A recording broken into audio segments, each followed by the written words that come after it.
Sermon sur l'Évangile de Luc, 6. Nous sommes les messagers de la volonté de Dieu. Paul Sejong.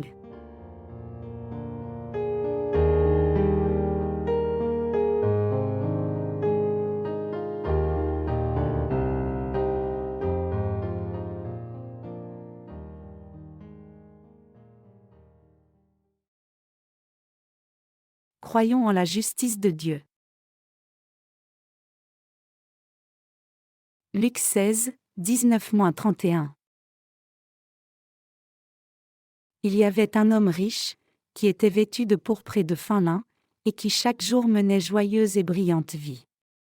Un pauvre, nommé Lazare, était couché à sa porte, couvert d'ulcères, et désireux de se rassasier des miettes qui tombaient de la table du riche, et même les chiens venaient encore lécher ses ulcères.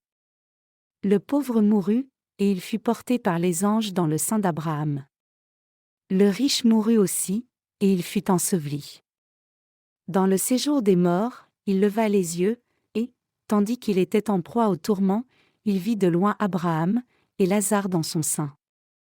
Il s'écria, « Père Abraham, aie pitié de moi, et envoie Lazare, pour qu'il trempe le bout de son doigt dans l'eau et me rafraîchisse la langue, car je souffre cruellement dans cette flamme. » Abraham répondit, « Mon enfant, souviens-toi que tu as reçu tes biens pendant ta vie, et que Lazare a eu les maux pendant la sienne, maintenant il est ici consolé, et toi, tu souffres.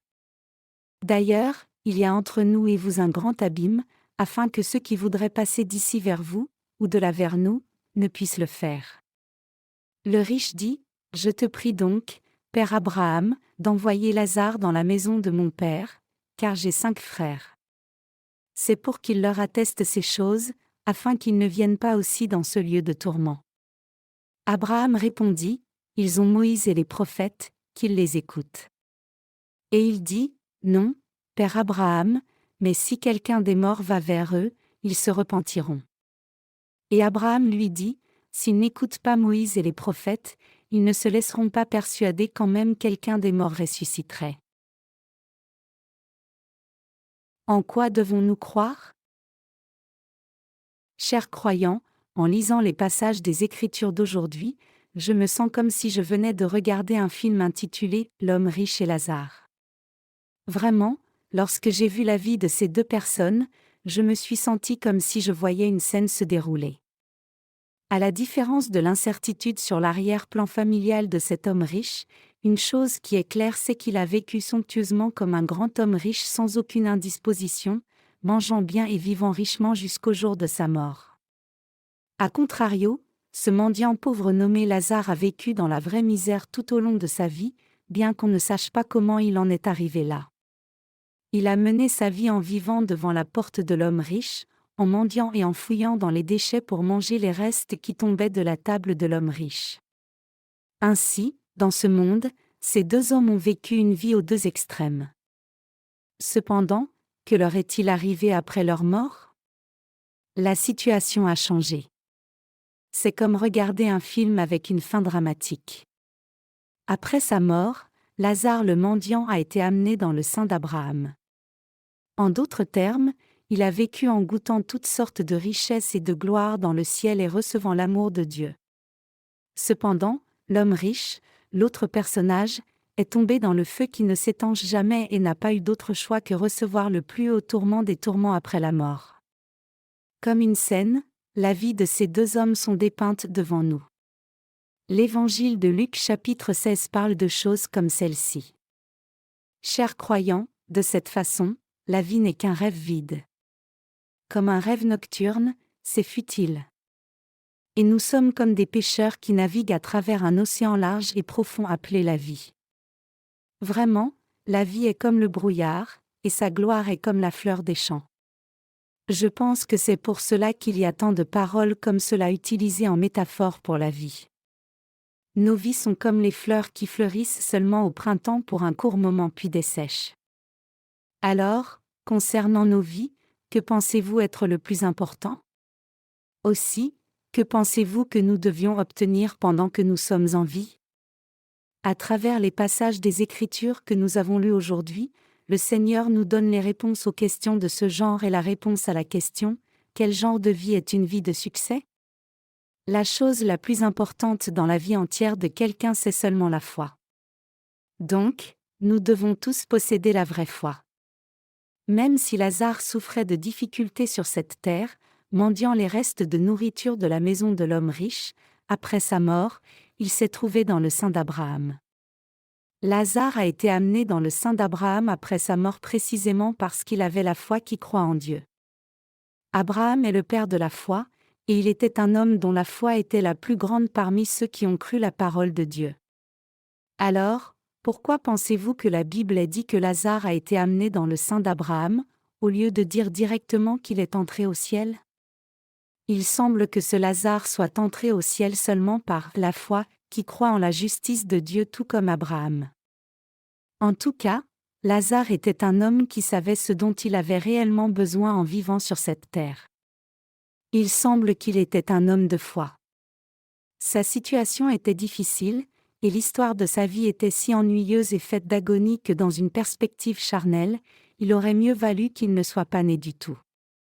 Mais puisqu'il avait la chose la plus importante dans sa vie, c'est-à-dire la foi qui croit en Dieu, il a pu avoir une vie de succès.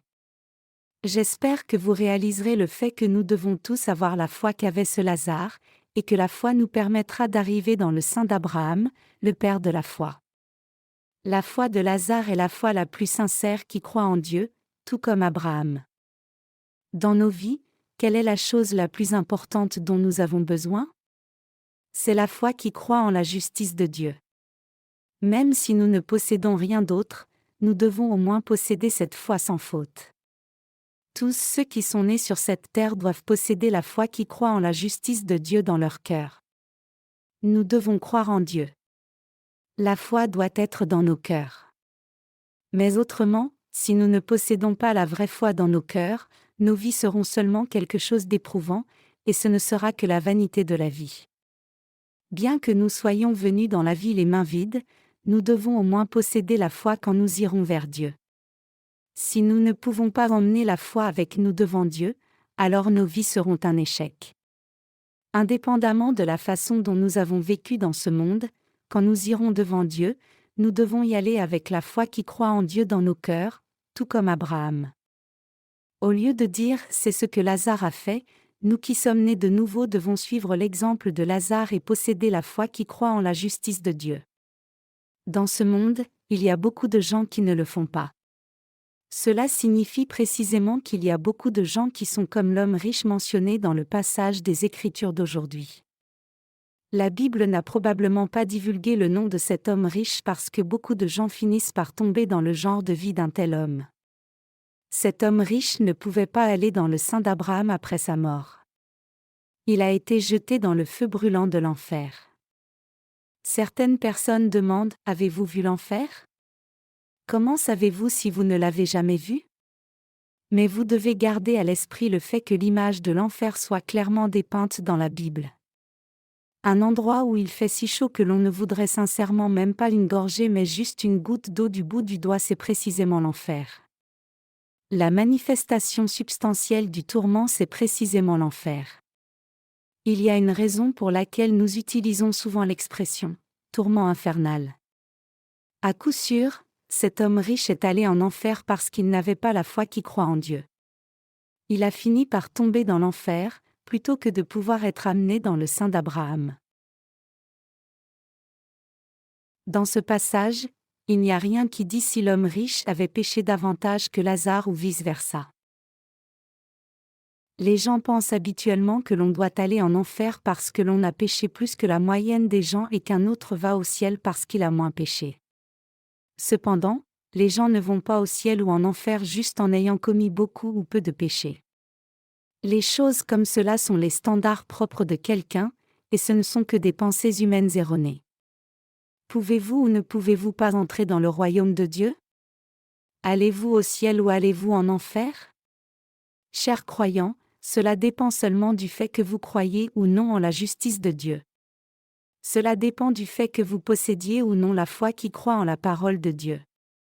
La raison pour laquelle toutes les vies doivent avoir la vraie foi se trouve juste là. Nous devons certainement avoir la foi qui croit en la justice de Dieu. Si nous commençons à croire en la justice de Dieu, la foi grandira dans nos cœurs, mais si nous ne croyons pas en la justice de Dieu, cette foi ne sera même pas formée à la fin. Si nous croyons en la justice de Dieu dans notre cœur, Dieu sera avec nous, mais si nous ne croyons pas, il ne sera pas avec nous. Aussi, si nous croyons en la justice de Dieu dans nos cœurs, le ciel nous attend, mais sinon, il n'y a que l'enfer qui nous attend. Si nous croyons en Dieu qui a remis tous nos péchés, c'est-à-dire au Seigneur qui a remis tous nos péchés en recevant le baptême d'eau et en versant son sang à mort à la croix, nous deviendrons des gens de foi, mais si nous ne croyons pas en ce fait dans nos cœurs, nous devenons des gens sans foi et des pécheurs. En bref, si nous croyons en la justice de Dieu, nous devenons justes.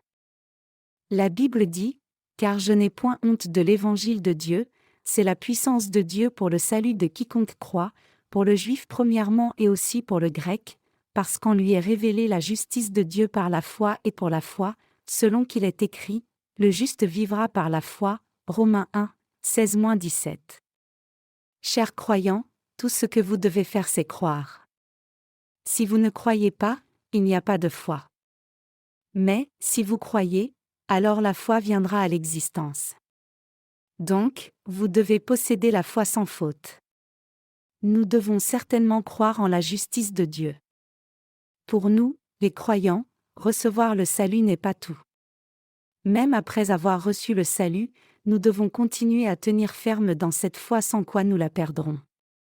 Nous devons toujours vivre par la foi, et alors quand le Seigneur nous appellera, nous serons amenés dans le sein d'Abraham, en d'autres termes, le sein de notre Seigneur. Sans la foi, cela ne peut pas être possible. Sans la foi, nous ne pouvons pas plaire à Dieu. Chers croyants, vous ne pouvez imaginer combien la ruine de l'incrédulité est grave. Cependant, si nous croyons en Dieu, nous pouvons échapper à une telle ruine. Si vous et moi continuons de garder la foi qui croit en Dieu pour toujours, il n'y aura rien de quoi s'inquiéter. Nous devons toujours posséder la foi qui croit en Dieu, et continuer de vivre au cœur de cette foi. Nous devons posséder la foi sincère qui croit toutes les paroles du Seigneur. Dans nos vies, la chose la plus importante n'est autre que la foi. Dieu dit cela clairement. Il dit que la chose la plus importante dans la vie est précisément le cœur fidèle qui croit en Dieu. Le Seigneur a dit dans le passage des Écritures d'aujourd'hui que ceux qui possèdent la foi qui croient en Dieu sont ceux qui mènent une vie de succès. Que nous connaissions et croyions en la justice de Dieu ou non est important. Nous ne pouvons pas juste croire hasardeusement. Nous devons avoir la foi qui croit en la justice de Dieu. Je vois des situations de gens qui se confient et croient en toutes sortes de choses. Les gens qui croient au bouddhisme se confient en Bouddha, et ceux qui croient aux superstitions croient en différents dieux. Croire aux superstitions est effectivement un type de foi, mais une telle foi n'est pas la foi qui peut nous amener au ciel. Je dis que seule la foi qui croit en la justice de Dieu est nécessaire. Nous devons croire en la justice de Dieu seul, et nous devons croire en Dieu lui-même ayant expié tous nos péchés. Nous devons croire aux paroles données par Dieu seul. Les gens qui possèdent la foi qui croient en la justice de Dieu seront capables d'aller dans le paradis céleste à la fin, ayant mené une vie de succès. Les gens disent que si un être humain fait le mal et n'a pas de vertu, cette personne sera punie. Cette pensée est basée sur la notion de la loi de causalité. Mais, peu importe combien quelqu'un peut sembler vertueux, aucun comportement humain en lui-même ne peut être approuvé comme absolument vertueux aux yeux de Dieu. Quelqu'un peut-il se confier en ses propres actes? Qui peut prétendre que le propre standard du bien et du mal de quelqu'un soit bon? Sachant combien les êtres humains sont faibles, qui peut se permettre de dire quelque chose comme cela avec confiance? Peut-on se confier dans les superstitions? Sinon, pouvons-nous réellement nous confier dans les choses matérielles? À part notre Seigneur, en quoi pouvons-nous nous confier? Tout ce que nous devons faire c'est croire en la justice de Dieu seul. Je dis que quelqu'un est en sécurité lorsqu'il vit en croyant en la justice de Dieu pour mener une vie de succès. Mes chers croyants, l'on doit authentiquement vivre comme cela afin d'être amené dans le sein d'Abraham. C'est alors seulement que quelqu'un pourra aller au ciel. Sur cette terre, nous menons nos vies en recevant l'aide de Dieu et l'amour de Dieu. En dépit de tout cela, si une personne ne croit pas en la justice de Dieu, c'est-à-dire si une personne ne croit pas en Dieu qui a expié tous les péchés une fois pour toutes par l'évangile de l'eau et de l'esprit, alors, indépendamment de ce que croit cette personne, la vie de cette personne sera seulement en vain. Dans le passage des Écritures d'aujourd'hui, nous voyons la vie de Lazare et de l'homme riche s'inverser complètement après la mort. Chaque homme est allé où il devait aller, mais l'un d'eux est allé dans un endroit incroyablement chaud, un endroit brûlant où il fait si chaud que la langue s'enroulerait dans la gorge parce que la salive s'assécherait complètement. Par contre, l'autre homme, c'est-à-dire Lazare, est allé dans un endroit où des fleurs magnifiques poussent et des arbres fruitiers et de la nourriture abonde. Mais il y avait un grand fossé entre les endroits où chacun était allé. Il y avait une énorme crevasse profonde, c'est-à-dire un abîme sans fin.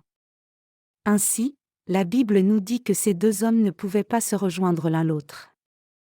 Il nous est dit qu'il y a un grand fossé au point que si la personne du ciel essayait de visiter une personne en enfer par pitié, cette personne ne pourrait pas le faire. Ainsi, les gens ne pourraient pas aller et venir pour visiter l'un ou l'autre. En conclusion, cela signifie qu'une personne qui a des péchés ne peut pas aller au ciel, et de la même manière, une personne qui est sans péché ne peut pas aller en enfer. Dans le passage, il est dit que les gens ne peuvent pas visiter un côté ou l'autre parce qu'il y a un grand fossé, ce grand fossé ne symbolise que le péché. C'est une métaphore pour les péchés des gens. Il y a un fleuve entre le ciel et l'enfer que personne ne peut traverser, et ce fleuve est en d'autres termes le fleuve du péché.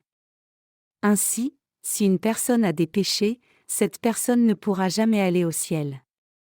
Peu importe combien la personne peut être forte ou intelligente, cette personne ne sera pas capable de traverser le fleuve du péché. Ainsi, pour pouvoir dire que nous croyons en la justice de Dieu, que devons-nous croire ? Pour professer cette foi, nous devons d'abord connaître la justice de Dieu qui a été accomplie puis y croire. Jésus a remis tous nos péchés en descendant sur la terre, prenant tous les péchés du monde en ayant reçu le baptême de Jean-Baptiste, et mourant sévèrement à la croix pour tous nos péchés. Jésus a accompli la justice de Dieu à travers ses actes justes. Nous devons avoir cette foi qui croit en la justice de Dieu. La vraie foi qui nous permet de recevoir le salut des péchés n'est pas la foi qui croit en Mammon ou la superstition, mais plutôt, c'est la foi qui croit en la justice de Dieu. C'est la foi qui nous permet de recevoir le salut des péchés. Dans ce monde, il y a beaucoup de gens qui disent qu'ils croient en une chose ou une autre, et il y a aussi un grand nombre de gens qui disent qu'ils croient en Dieu. Prenez par exemple la Corée du Sud. La plupart des gens ont une religion. Les chrétiens et les bouddhistes sont les deux plus grands groupes religieux en Corée. Si nous devions séparer ces gens par la religion une fois de plus, un tiers d'entre eux seraient des gens qui croient au christianisme et un autre tiers seraient ceux qui croient au bouddhisme.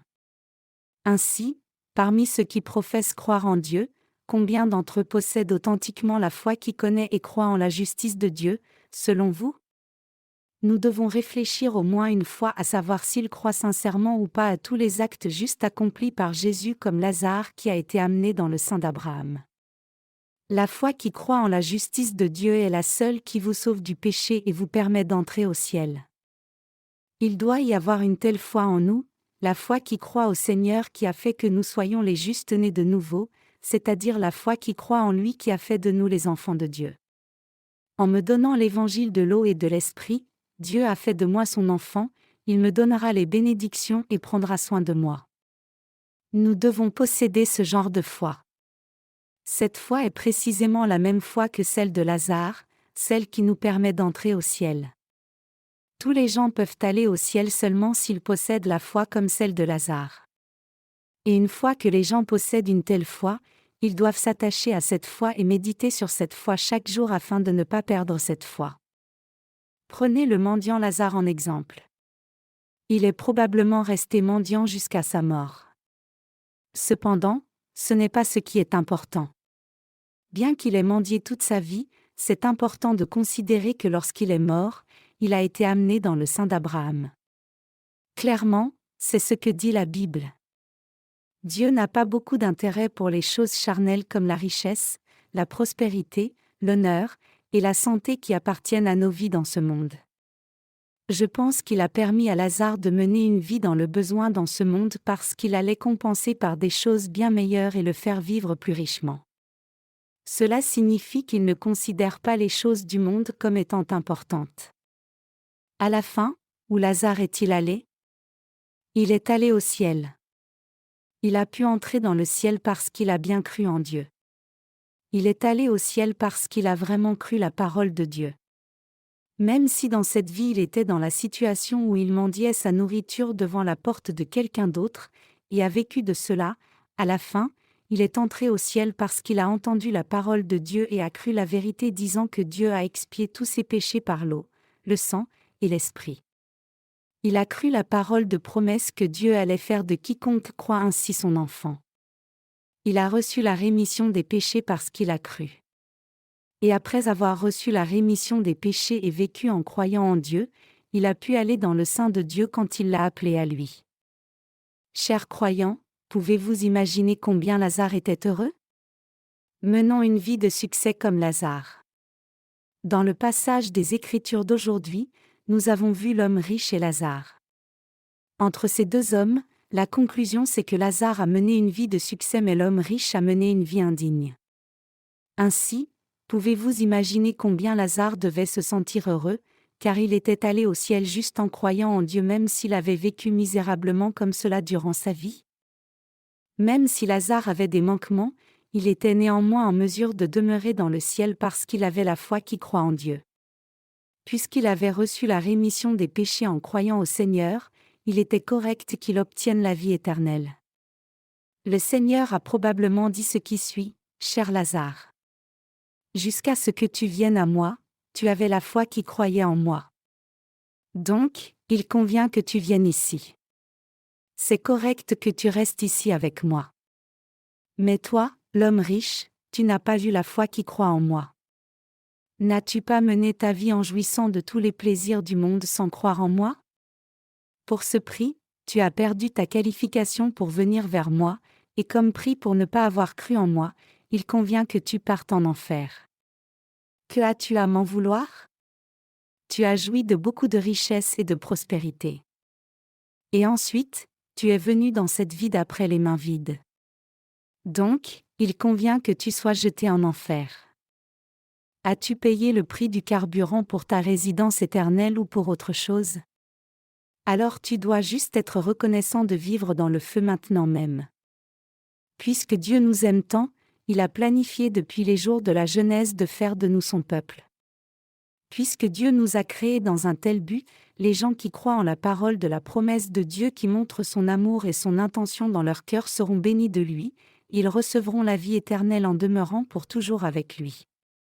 Donc, nous devons posséder la foi qui croit en Dieu plus que quoi que ce soit lorsque vous et moi vivons dans ce monde. Je dis que nous devons croire au Seigneur. Et même que nous devons croire dans nos cœurs.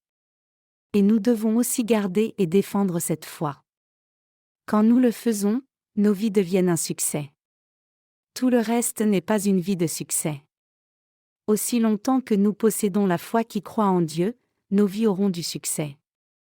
Si nous ne croyons pas en Dieu, notre vie sera un échec, mais si nous possédons la foi qui croit en Dieu, nos vies seront un succès. Quiconque réalise cette simple vérité sera aussi en mesure de réaliser qu'il convient de croire en Dieu. Nous devons toujours vivre par la foi. Nous devons aller au ciel par la foi. Nous devons recevoir la rémission des péchés par la foi. Nous devons recevoir les bénédictions célestes par la foi. Nous devons recevoir la résolution de tous nos problèmes par la foi.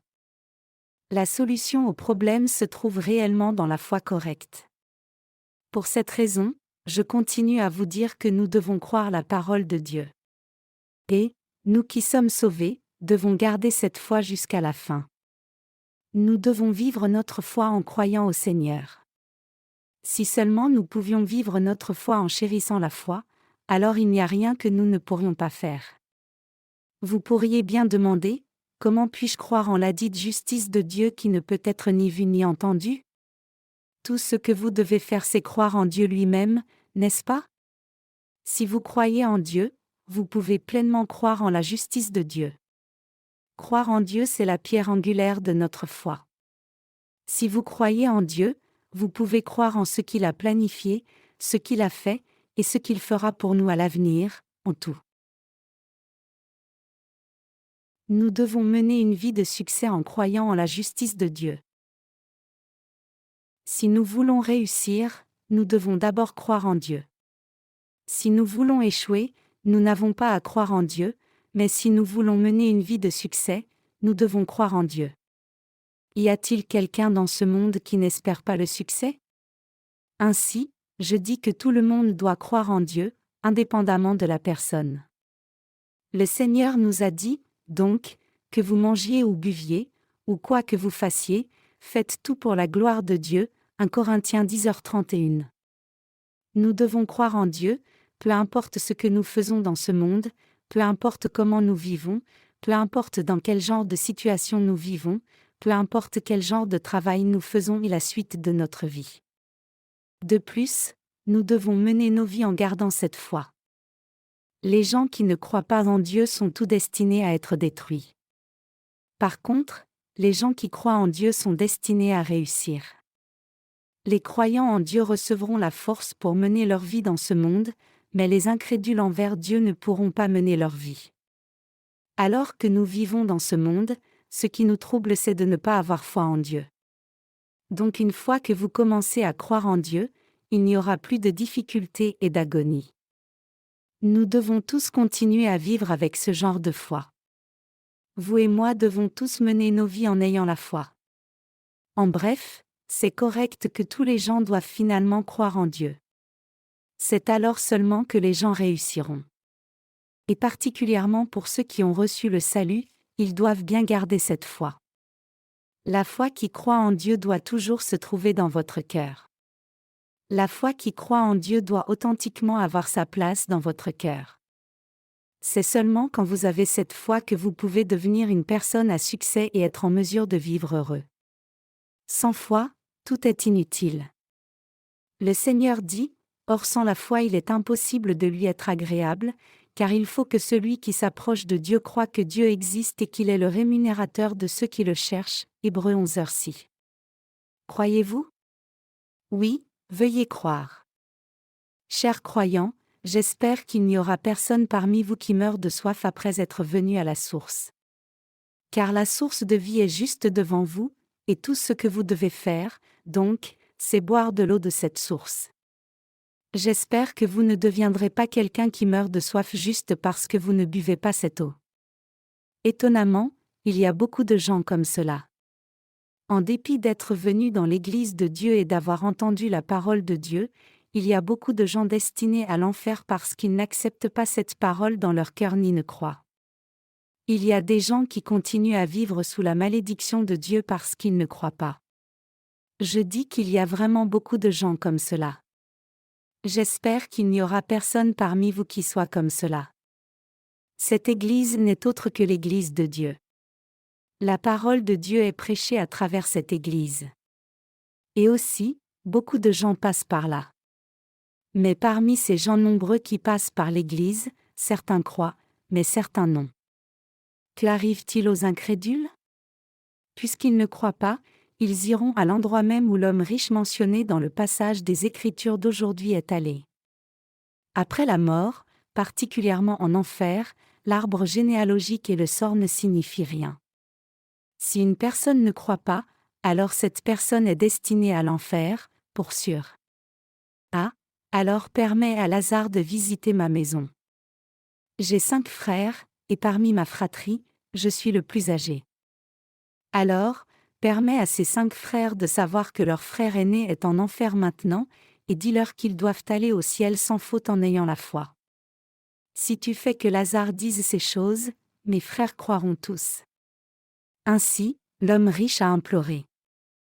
À cette requête, Dieu répond comme suit. Même si je rendais la vie à Lazare et l'envoyais vers tes frères, ils ne croiraient toujours pas. Non. Ils croiront certainement.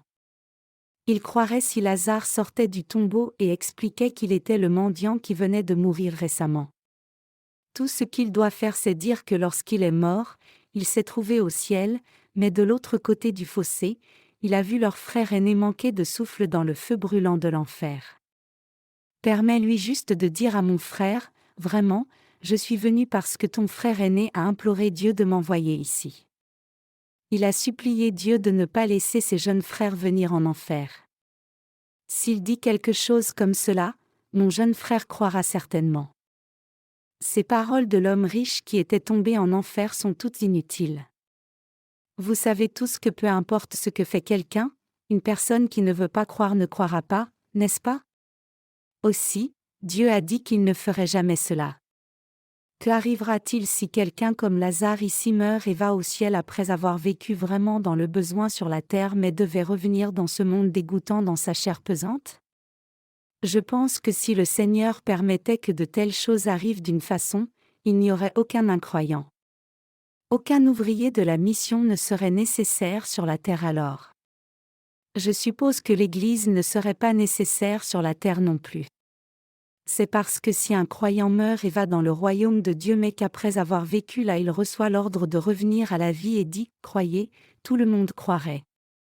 Ainsi, de quelle utilité serait l'Église sur la terre?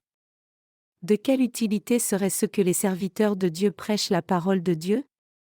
Il n'y aurait aucune utilité que nous menions une vie de foi. Dieu peut faire tout cela lui-même et ce serait suffisant.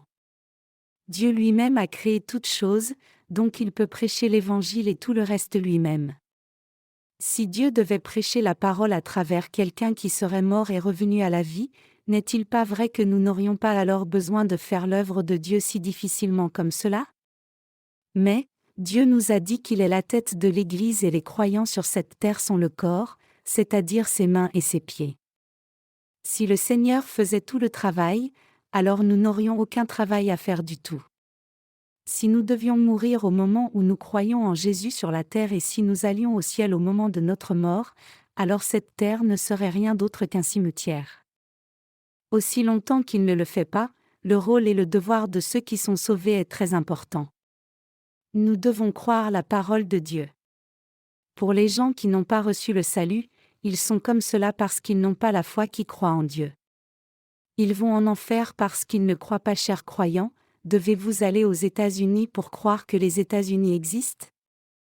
Même si Dieu et ce qu'il a fait à travers la parole ne peut être vu à l'œil nu, si nous regardons spirituellement, nous pouvons tout voir.